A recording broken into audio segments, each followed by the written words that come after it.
Mission, Merritt, Kitimat, and Mackenzie due to staff shortages. A Vancouver man is facing charges of recording people for sexual purposes in West Vancouver. And while the three charges against 32-year-old Saman Shirazi don't specify exactly where the alleged offenses occurred, court documents indicate Shirazi is prohibited from going to Park Royal Mall and cannot use any recording devices in public places. Police are not releasing any details, but say anyone who's concerned about possible acts of voyeurism should call 911. Controversy is growing in White Rock over access to West Beach. 3 years ago, the city of White Rock closed Coldicott Park Ravine south of Marine Drive in what they called the interest of public safety, citing slope stability and proximity to the rail line. But residents who use the trail to access the beach are angry. The city still hasn't built an alternate way over the tracks, and many are simply ignoring the rules and going around the barrier. Every time I'm here, I see people bypass around here. I'm not coming here frequently because they're blocked. I used to use here almost every weekend. Sometimes on the weekend day after work, I will go to the beach, walk my dog, but now it's hard. Because of the fence? Yes. Nearly a week.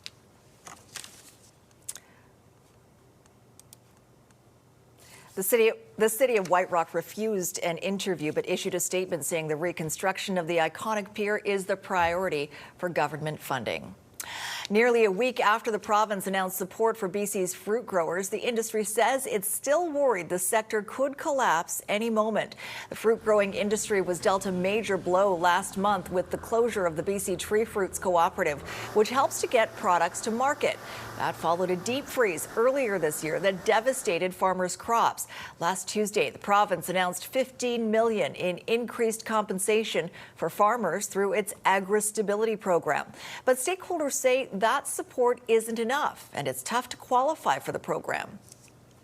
I think we will see some family farms being lost this year, and if nothing changes, and if we have another climate crisis like we did this year, we'll lose even more next year. It's just going downhill. We don't like to ask for handouts. We just want our arm to be held for this 1 year to get into next, and then we can be back on our feet. Right now, it's a struggle every day. Deep Brar from the BC Fruit Growers Association says if the industry falls apart, many fruits that British Columbians appreciate would have to be imported from out of the province. Coming up, election countdown. 2 months to go until British Columbians head to the polls. Why some parties are more prepared than others. Plus, there is an operating funds crisis. Sounding the alarm on the state of transit. Why experts say more people could be left in the cold. Good news in Surrey. Final clearing stages of a two-car crash eastbound on 96th Avenue before King George Boulevard. Vehicle safety is #1 at Craftsman Collision. That's why Craftsman has repair certifications in service, quality, and workmanship by the top automakers, including Ford Aluminum. I'm Trish Jewison in Global One. Hype of a crash in Surrey.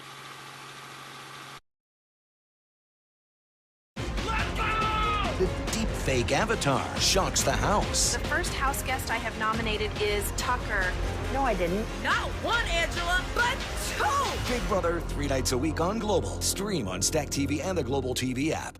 We know how his story ended. Now see how it all began.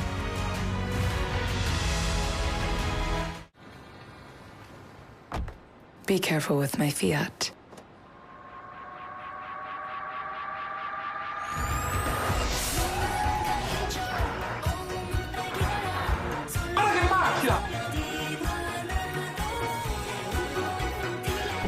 Are you gonna daydream forever or park my car? The Fiat 500e. 100% electric, 100% new, 100% Italian design. Take advantage of this exceptional lease offer now. The next Lotto 649 Gold Ball jackpot is a massive $46 million. Imagine the possibilities. Plus the classic $5 million jackpot. 2 chances to find your possible. When you deposit your savings, you want to know your money is safe. The Credit Union Deposit Insurance Corporation of British Columbia guarantees all eligible deposits at BC Credit Unions. Learn more at qdicbc.ca. All right, everybody, buckle up. Keep your arms and legs inside Thunderbolt at all times. They really are super. Tacos, barbecue, or burgers? Mini donuts. And now, Joel will do a triple corkscrew backflip dunk. Oh, cute. I can't wait to see these guys live. It's playtime at the PNE Fair, August 17th to September 2nd. Gate passes start at $15. Buy now at pne.ca. You always told me I was in control of my own destiny. Can't hide forever, Phil. This is just how it ends. While most people are still thinking about summer, BC's political parties are preparing for a 61-day sprint to Election Day. Today marks the 2-month countdown until Election Day. The province is now divided up into 93 ridings, up from 87 in the 2020 election. When it comes to nominations, the BC Conservatives have the lead so far, with 81 candidates appointed or nominated. The governing BC NDP has 74 candidates. BC United is at 57. And the Greens have only 21 nominees so far.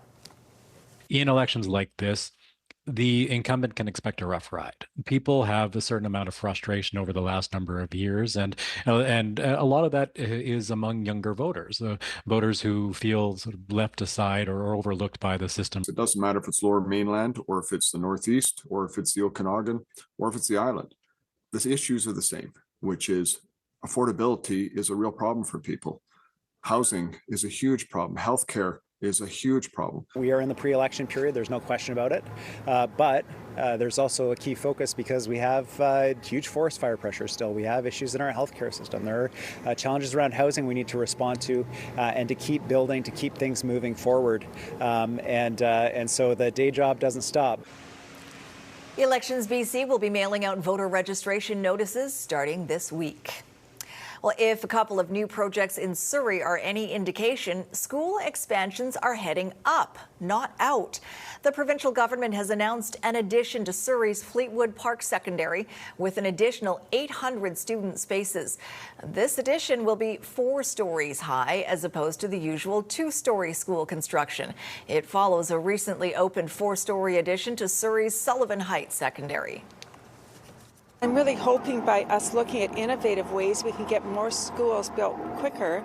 Land costs are what are driving some of the major costs for getting schools built, and if we can go up as opposed to out, it is a terrific idea. The land prices are so expensive, and by the time those are finalized, the land is finalized, it's usually there are so many bids on that.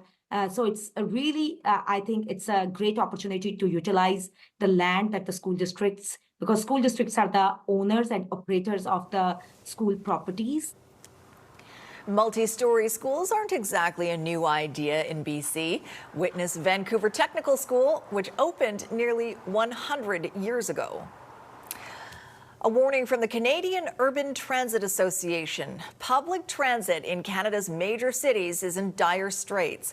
The organization is urging federal and provincial governments to help, saying if municipalities can't find the money in their budgets, the burden could fall on Canadians. Amandalina Laterio reports. The Canadian Urban Transit Association is urging federal and provincial governments to help cities across the country run their public transit systems. We've seen from Vancouver to Montreal to Halifax and across the GTA as well, is that there is an operating funds crisis, and we're leaving people stranded at bus stops or unable to board new capital projects that would help to move people more quickly and reliably around their community. And it's really a shared federal provincial responsibility. And as municipalities work toward their budgets for next year, the CUTA says Canadians are the ones who could suffer if they make cuts. The domino effect could be delays in opening projects. It could be delays in placing bus orders for an aging transit fleet across Canada. It could mean reducing service hours as we go into winter. And that's simply not something that's acceptable to Canadians. In May, the CUTA partnered with transportation planning firm Leading Mobile, analyzing Canada's transit operating funding. It found Toronto, Calgary, Montreal, Halifax, and Vancouver either reported deficits in 2023 or anticipate a deficit in the near future. At the end of July, the federal government launched the Canada Public Transit Fund, a new $30 billion investment over the first 10 years to expand public transit. All of these cities reported the planned expansions will incur operating costs well above what they can afford, and they need funds to continue operating. Until then, municipalities will have to make a judgment call for their budgets. In late July, Vancouver's TransLink warned that it will have to cancel more than half of its bus routes and reduce service if its structural deficit isn't solved. And just over a week ago, Ottawa's mayor sounded the alarm about a transit crisis, warning that without government help, the city would have to consider increasing property taxes. And so it's really important that provinces and the federal government get together as soon as possible to find an urgent way, because this is something that affects every community in every corner of the country. Amanda Lena Laterio, Global News. Up next, taking care of Vancouver's trees. The new program aimed at keeping the city's streets green and how you can take part. And later, a lonely donkey makes a friend at a Vancouver Island sanctuary. That's coming up after the break. Damon Wayans and Damon Wayans Jr. star in the brand new comedy, Hairline. Papa's House. New series this fall on Global. Stream on Stack TV and the Global TV app. This program is brought to you by the Richmond Maritime Festival, August 24th and 5th at Britannia Shipyard's National Historic Site. No way! Richmond Auto Mall, largest selection of vehicles anywhere. 2 teen burgers for 2 teens. Enjoy. Have they, spoken? Is he looking over here? I'm just gonna, get down. Yep. Who are they? I don't know. So weird. Get up to 50% off mattresses during the summer sleep sale at the Brick Mattress Store. This Sealy Posturepedic is just $7.49. And get the king for the price of a queen on this Sealy Posturepedic Crown Jewel Resort Collection. Choose from 3 comfort levels, only $13.99 each. Plus, rest easy with our mattress satisfaction guarantee. Try your new mattress for 6 months. If you don't love it, we'll find you one you do.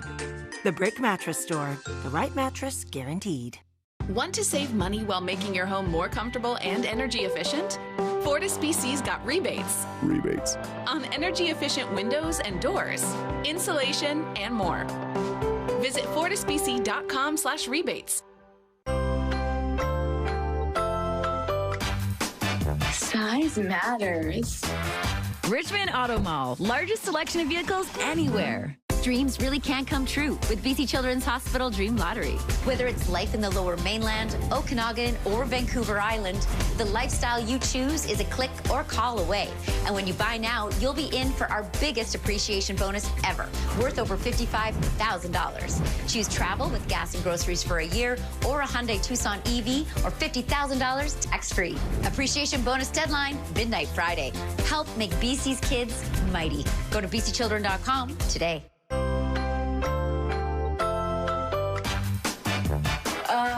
Yeah. Richmond Auto Mall, largest selection of vehicles anywhere.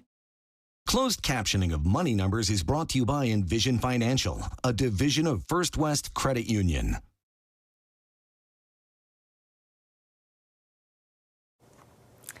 The City of Vancouver is giving residents the chance to work on their green thumb with the new Adopt a Tree program.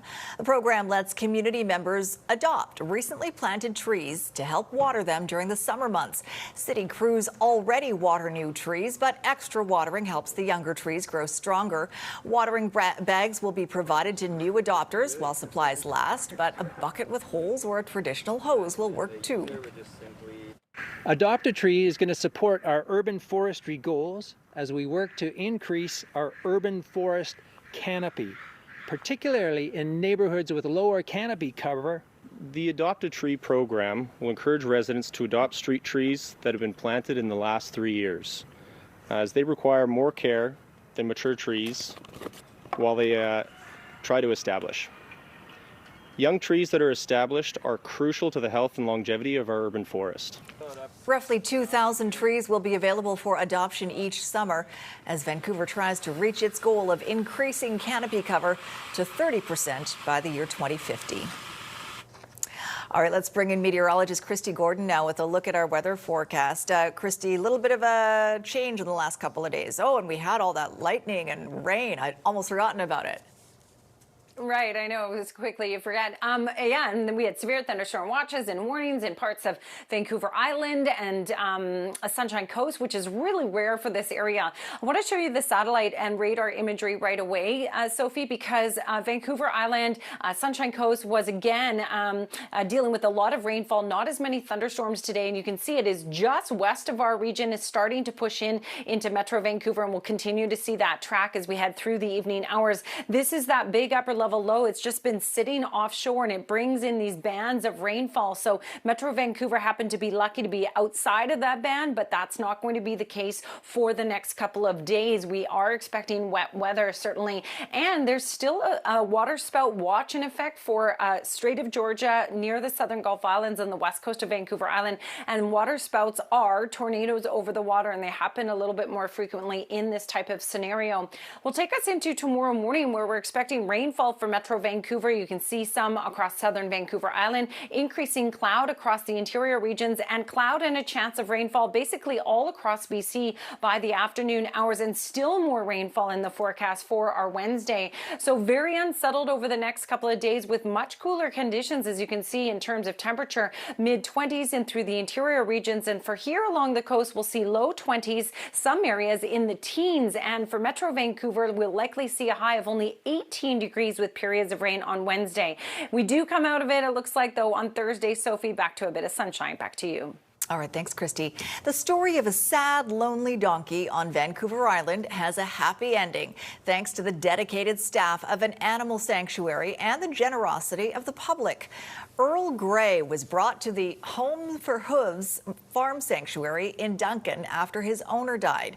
He had spent his life in a backyard and would cry every time sanctuary staff left his side.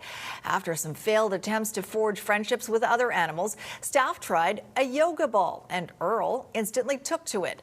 When disaster struck and Earl's ball deflated, a social media post generated an immediate response. Community just went nuts. Like, everybody needed to get Earl his ball, and even like posts I did afterwards that weren't even related, the comments were like, did Earl get his ball? We have, I think, about 15 to 20 right now, because we had Amazon packages delivered. People were just coming and dropping off balls. It was to the point that I had to tell people to stop, because I'm going to have an entire garage full from floor to ceiling of yoga balls. The sanctuary is now hoping the addition of 3 new donkeys, Romeo, Tango, and Jenny, will give Earl some living companionship. Coming up, passing the baton, U.S. President Joe Biden heads to the Democratic National Convention to make the party's nominee official. Lots of volume here northbound on Highway 91 to the Queensboro Bridge. That's because there's a stall at the north end, but it is now off to the right shoulder. Get up to $11,300 off select Sierra 1500 crew cab models. Visit your local GMC dealer today. Interest Jewison and Global One at the Queensboro Bridge. Over 5,000 British Columbians have trusted Renewal by Andersen for their windows and doors. Learn why. If you are ready to replace your windows or patio doors, would you want multiple companies working in your home, or would you prefer one single company doing everything? I'm Ann Romer, here with Michael Smith from Renewal by Andersen. Michael, you do things so differently. Yes, we do, Ann. We take care of your entire project for you, from the point of sales through manufacturing all the way through the installation and the warranty. We cut out the middleman, and our customers absolutely love that. So, Michael, your warranty is very different from what other window companies offer. Yes, we offer a triple warranty that covers our windows, doors, and the installation. A lot of companies here in the local area warrant their windows, but what happens if that company goes out of business? Well, exactly. Renewal by Andersen is the full-service replacement window division of Andersen. They've been around for over 115 years, so we'll be here to stand behind our warranty. You replace a lot of vinyl windows. Yes, we do. People choose vinyl because they're sometimes less expensive, but vinyl is really 1950s technology, so they tend to warp and crack, meaning that you'd have to do your windows again. Okay, so if you don't use vinyl, what are your windows made of? Andersen researched and developed our Fibrex window material for over 30 years before we installed it into one home. Fibrex is a composite material that's 2 times stronger than vinyl and really just much more beautiful. Renewal by Andersen is having a flash sale. Save $279 on every Acclaim window, save $647 on every patio door, and save $647 on every ensemble entry door. Get an extra $300 off your entire project, plus pay nothing for a year. Our flash sale ends August 31st. Call 778-770-0909. This program is brought to you by the Richmond Maritime Festival, August 24th and 5th at Britannia Shipyard's National Historic Site. Support child hunger in your neighborhood this school season with Backpack Buddies. A $25 donation fills a child backpack full of food to last an entire weekend, so they can return to school happy, healthy, and ready to learn. Celebrate diversity and community with the Light Up Chinatown Festival. See the heart of Vancouver's Chinatown come to life with this free event showcasing cultural performances, inventive food collaborations, lights, lanterns, and more. For RBC, I'm Yvonne Schell. Want more of the news that matters to you? For in-depth stories and must-see videos, visit globalnews.ca/BC. Democrats are in Chicago to give U.S. Vice President Kamala Harris the official nod as presidential nominee. But as Reggie Cicchini shows us, while the party is inside the convention center, the protest is outside. The stage has been set for Kamala Harris to embark on a new political journey. But as she prepares to grab the torch from her boss, she's now taken on one of the realities that Joe Biden faced during the primaries. Are they going to just kind of allow this genocide to continue and then expect Muslim, Palestinian, Arab voters to fall in line? Social justice organizations with deep-seated anger towards the Biden administration are planning a week of protests against military and financial funding of Israel. If you want our vote, you need to earn it. We're not just going to get on board with you just because there's another person after Joe Biden. We got to get a ceasefire, and we got to get those hostages out. While Harris has been seen as more sympathetic, the uncommitted vote movement is not standing down. Convention organizers may offer the stage to allow them to address the convention, a political olive branch. The group of people known as the uncommitted voters, particularly in states like Michigan, could really tip the balance because we know the last couple of elections have been won by just tens of thousands of voters. This is not nothing. It's worth our taking a few minutes to reflect on just how much progress Joe Biden and Kamala Harris made. As Democrats work to retain the momentum behind Harris, they'll do what Republicans didn't at their convention: embrace the party's past. In Milwaukee, Donald Trump was the beacon. In Chicago, former presidents and political powerhouses will come together to highlight the risks a fragile democracy faces, including the man who thought this would be his convention to close out. In some ways, this helps him get to set the agenda and tee it off in a way that can help Kamala Harris. Now, this is the first in-person convention for Democrats in 8 years. The one 4 years ago was sidelined due to COVID. Still, the event is purely ceremonial. Kamala Harris was cemented as the party's nominee during a roll call vote in early August in order to meet some states' deadlines to get candidates on the ballot. Reggie Cicchini, Global News, Chicago. Former New York Congressman George Santos has pleaded guilty to charges of wire fraud and aggravated identity. Gotta get out of the way. Santos is likely to spend at least 2 years in prison and owes thousands of dollars in restitution. Santos had previously maintained his innocence on multiple charges, including that he stole from political donors, used campaign contributions to pay for personal expenses, lied to Congress about his wealth, and collected unemployment benefits while he was actually working. And tonight on Global National, more from day one of the DNC and the changing of the guard in the Democratic Party. Thanks for watching.